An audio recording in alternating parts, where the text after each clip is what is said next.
Father Zimmer. It's so good to see you. Thank you for being here today and telling us a little bit about your work in ministry as a chaplain in the Air Force. Can you start out by telling us a little bit the kinds of things you do as a chaplain?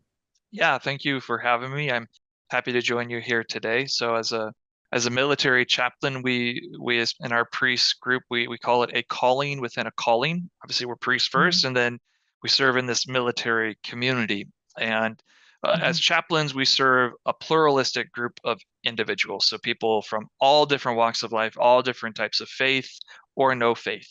Our role is on a number of different aspects. We are kind of there to advise leadership, especially on ethics and morals. We Mhm. are there to help our members, whether it be pastoral counseling in the midst of crisis or emergencies, suicide intervention.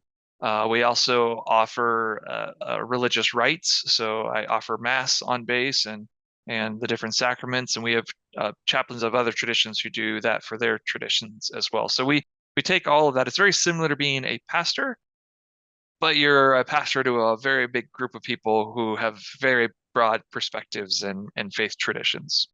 Seeming kind of working with people who could be in kind of vulnerable situations and places. Yes, very, very much so. Oftentimes, they'll come to the chaplain in kind of their worst moments. Our enlisted helpers, they're called religious affairs airmen. They always tell the new members, don't get to know the chaplain when you're in a crisis. Get to know them beforehand. That way, you already know them when you're struggling, because everybody's going to suffer, everybody's going to struggle, and so that's why we are there.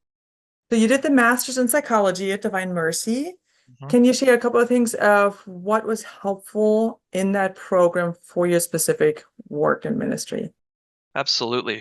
When it came to my work in the military, one of the things that I loved with the MSP was it brought a lot of great secular knowledge and wisdom to pair with our great tradition that we have in the church. 2,000 years of spiritual understanding and guidance, but it's the pairing of faith and reason together. And so, because I work with people of so many different backgrounds and traditions, it gave me a better tool house to be able to communicate, to address issues, to be able to preach the gospel without using gospel terminology, to be able to help people of no faith, to be able to understand a proper, well-grounded anthropology and how it can help somebody in the midst of a crisis. I will admit, having the MSP too is especially helpful for someone who maybe they're a little nervous about talking to a chaplain because they don't believe anything and they don't want to talk about God, but they want to talk about a crisis. It's kind of an immediate credibility that I have this degree as well, not just my theology degree, that both opens up a lot of doors and comfort for people. So the master in psychology really is this bridge Yeah. to be a voice, to be able to be heard by people Mhm. who come to you. I've described it to other priests as it gives us, we have a great philosophical tradition in the church and just in Western understanding, but this is a kind of that bridge to our theology, that philosophy is the bridge between that good philosophical anthropology and our theological tradition. So it's very helpful to give you that language, just to be able to speak with people. And it seems also that the psychology, right, the evidence-based ability to know psychology from the Catholic Christian vision of the person, that deep sense of dignity of the person that we have, working with people in vulnerable places, might be a helpful avenue. Yeah, and I think that was another thing that's valuable in the program was when we talk about vulnerability, as helping agents, it's important for us to be able to understand where we're coming from as well Mhm.